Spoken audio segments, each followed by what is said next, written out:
Meu nome é Anelena Curti, eu sou produtora independente, tenho uma empresa de produção há 27 anos, sou professora do curso de produção cultural e sou presidente do Conselho de Administração de uma organização social que faz a gestão de um dos museus do Estado, que é o Museu da Casa Brasileira.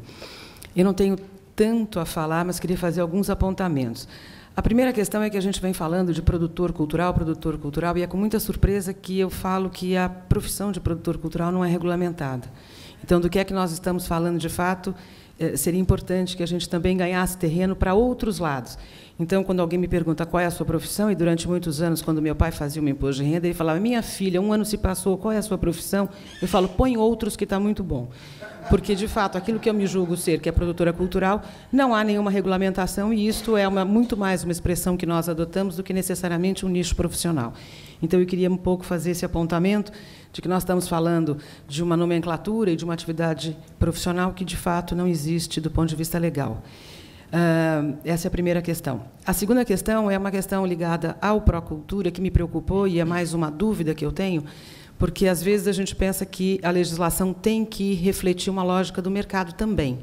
Então, quando eu vi no texto que nós estamos falando de empresas de pequeno porte ou de simples nacional, eu fiquei em pânico, porque a lógica do mercado, muitas vezes, e eu atuo prioritariamente na área de artes visuais, pela lógica de mercado, considerando a burocracia, os procedimentos e a legislação, muitas vezes é repassado ao produtor cultural a responsabilidade de assumir, em formato guarda-chuva, um projeto.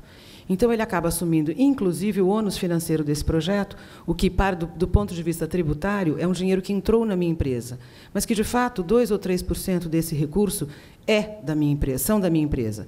E, frente à legislação tributária, eu fui ganhadora de todo o recurso e eu desencaixo do Simples com a maior facilidade para atender uma lógica de mercado para que a gente possa trabalhar. Então, eu queria um pouco entender como é que a gente vai classificar isso, porque, se eu não estiver enganada, e vocês me perdoem se eu falar alguma besteira, há algum tempo atrás, alguns anos atrás, e há mais de 10, nós tínhamos a possibilidade, quando isso acontecia na lógica de mercado, nós tínhamos a possibilidade de provar à Receita Federal de que aquele recurso que entrou não era totalmente da empresa. E nós prestávamos contas à Receita Federal provando que somente uma porcentagem daquele valor era, de fato, um recurso que cabia à empresa e nós pagávamos, então, o tributo em função daquilo que, de fato, era um repasse para a empresa e o resto não caracterizava como uma entrada oficial. Então, isso eu acho que é uma questão que bate na legislação e que a gente tem que tentar entender. Eu concordo com você, com o número da besta, né, quer dizer, com a 8666, que eu acho que há uma falta de entendimento das especificidades da área cultural. Ela não é melhor nem pior, mas ela é diferente em algumas abordagens, como a questão da inexigibilidade, etc. E tal. Então, eu acho que a gente também precisa trabalhar no conjunto e na interface com os outros ministérios, acho que foi a Liliana quem disse isso, que nós temos que, de fato, andar de mãos dadas, porque não adianta cobrir a cabeça e descobrir os pés. A gente precisa mudar a questão da legislação, a questão trabalhista, a questão de contratação, quer dizer, a CLT é de 1930, então vamos combinar que, se a gente achar que a sociedade ainda pode considerar que a CLT é a lei que responde à sociedade contemporânea, a gente está com algum problema. Então, a gente tem que trabalhar no conjunto.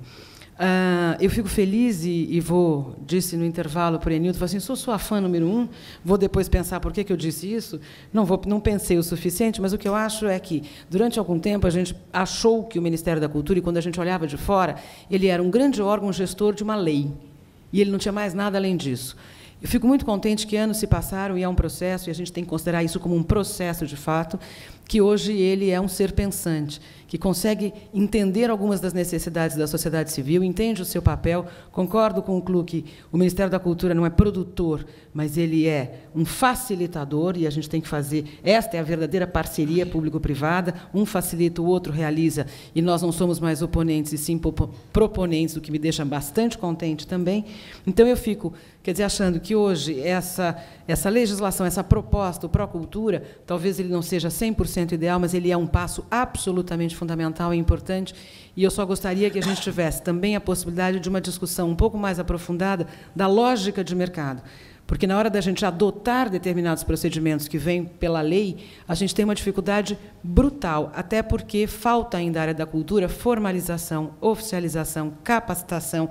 Então, a gente acaba, às vezes, trabalhando para a prestação de contas ou para formular o projeto do que necessariamente para transformar alguma coisa. Sobretudo na hora que a gente inscreve um projeto, e aí eu vou dizer isso para você, Newton, que é ficção científica. A gente inscreve um projeto e a gente tem que mandar o desenho da exposição. Então, é fantástico, porque eu estou pedindo recurso para contratar um curador e eu tenho que mandar a lista de obras e o projeto museográfico já feito. Então, finge que eu te engano, você finge que acredita, eu finge que estou feliz, está todo mundo super bem na fita. Então, eu acho que a gente deveria pensar também nesse mecanismo. Porque, assim, é muito hipócrita. A gente não tem tempo para ser hipócrita nunca mais. Acho que a gente tem que construir juntos. Então, é isso. São muito mais dúvidas do que certezas. Eu espero ter contribuído e desculpa a sinceridade.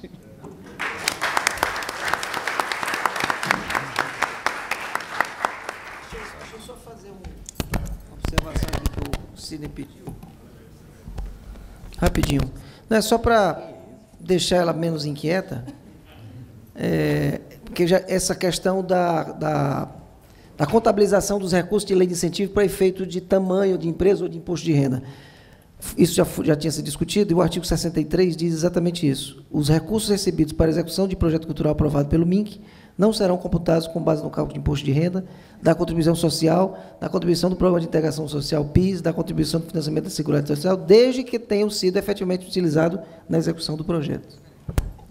Na verdade, a lógica de mercado não é só a lei de incentivo. Eu tenho vários projetos que eu faço com instituições que não são verbas incentivadas, que me impõem um contrato que, às vezes, me faz sair do simples, como me fez recentemente sair. Então, não é verba incentivada, mas, às vezes, eu tenho com algumas instituições que me obrigam, porque elas, por conta da besta, elas não conseguem alguns procedimentos, então elas repassam a responsabilidade ao produtor. E aí o produtor fica com este mico na mão, e não é verba incentivada, porque essa não é tributada de fato.